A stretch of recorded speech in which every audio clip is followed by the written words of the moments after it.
أعوذ بالله من الشيطان اللعين الرجيم بسم الله الرحمن الرحيم وبه نستعين ثم الصلاة والسلام على أشرف الأنبياء والمرسلين سيدنا وحبيب قلوبنا أبي القاسم المصطفى محمد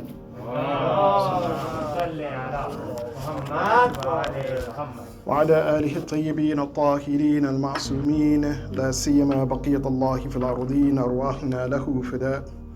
أما بعد فقد قال الله سبحانه وتعالى في كتابه الكريم بسم الله الرحمن الرحيم ورتل القرآن ترتيلا. As we have discussed in a number of our khutbahs over the past few weeks about the Quran and how it is a guide for us, it is our constitution, it is that book and that plan by which we live by. It's important for us to understand a few things about the Quran. One which Allah subhanahu wa ta'ala, He states in verse 4 of Surah Al-Muzammil, chapter 73 of the Quran, verse 4, when Allah subhanahu wa ta'ala, He says, وَرَتِّلِ الْقُرْآنَ تَرْتِيلًا. And He commands us, He orders us to recite the Quran and recite the Quran in a measured tone.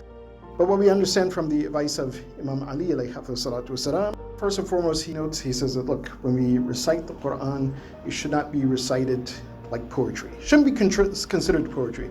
The society at that time was very much into poetry, so Imam Ali, he wants to make this distinction between the recitation of poetry and recitation of the Quran. These are two different things, and we should not treat it like poetry, nor should we read it in that style of poetry. And this is although the Quran, mashallah, it has a very harmonious style. It is the rhythm of it, the rhyme of it, pretty much you could say, like poetry, but it is not poetry, nor should we approach it like poetry. In other words, the approach to the Quran is different than whatever else things that we're reading. That's the first thing we should keep in mind.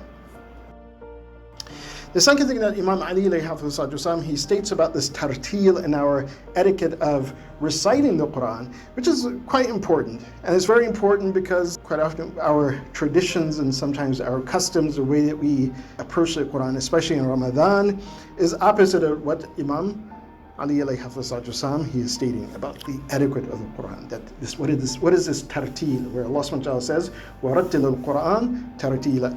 So Imam Ali, he says, don't be concerned with the end of the surah. Don't be concerned that, I'm starting the Quran and then I need to make it to the end. And quite often our custom in Ramadan is, each day we're going to recite a juz. And it is commendable. It is a commendable act. And quite often, I'll get this question, and the question almost comes every year. What if I didn't finish the Quran? I set out with this goal in mind to recite one juz each day. And so by the end of Ramadan, I've read the entire Quran, which is very commendable if we do so. But Imam Ali he says, look, don't worry about getting to the end. If the most important thing about reciting the Quran has been overlooked. And this is the meaning of this. He says, don't worry, don't concern yourself with reaching the end of the surah. Because and he's pointing to the meaning of this, وَرَتِّلِ الْقُرْآنَ تَرْتِيلًا. Read it in a measured tone. That measured tone is reading in a way that is reflective. Reading in a way that when I'm reading the Quran, I'm understanding the Quran. I'm understanding that message that Allah subhanahu wa ta'ala has given to me. Not reading the Quran and we understand nothing from the Quran.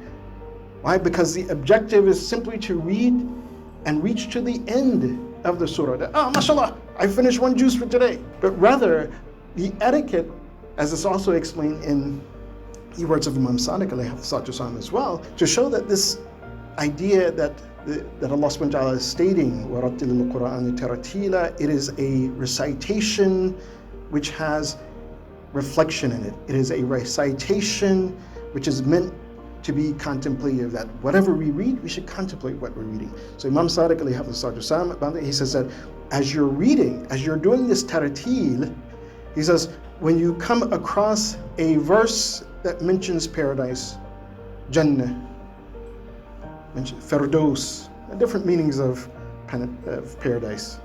He says, when you come across that, you should pause and ask Allah subhanahu wa ta'ala for Jannah. Allahumma rzuqni al-Jannah. In other words, you're not simply reciting and, I reached to the end. I read this verse about paradise, and I'm understanding that what are those conditions which Allah subhanahu wa ta'ala, He's stating prior to this, they're saying that if a person does this, then he has paradise. He has that garden beneath which rivers flow. What are those things that lead up to that point? And then Imam Sadiq, he says, pause and ask Allah subhanahu wa ta'ala for paradise. Likewise, on the other end, if you read verses about Jahannam, about hellfire, again, pause and ask Allah subhanahu wa ta'ala to spare you from the hellfire. Ask Allah subhanahu wa ta'ala to spare you from all of those traits or qualities that He has mentioned, whether it's kufr, whether it's nifaq, or whatever it may be, that is leading people into that state, that abyss of Jahannam. So this taratil is something which is to be reflective. Taratil also, as we understand in the advice of Imam Sadiq alayhi salatu wasalam, as well as we kind of understand just simply from the Quran, read it in a measure. Imam Sadiq alayhi salatu wasalam, he says that as you recite the Quran, he says, improve your voice in reciting the Quran. Recite it in, again, its proper measure, which is proper voweling, because again, sometimes for some who may not know the Arabic, understand, you change one harakah and it changes the complete meaning. For example, if you say mukhlas or you say mukhlis, sounds almost the same. One vowel marking changes the meaning of what you're saying. So as we are reciting the Quran, ensure that we are reciting it properly. Right? Because if we're not reciting it properly, then even our reflection, at least those who understand the Arabic, the reflection may come out different.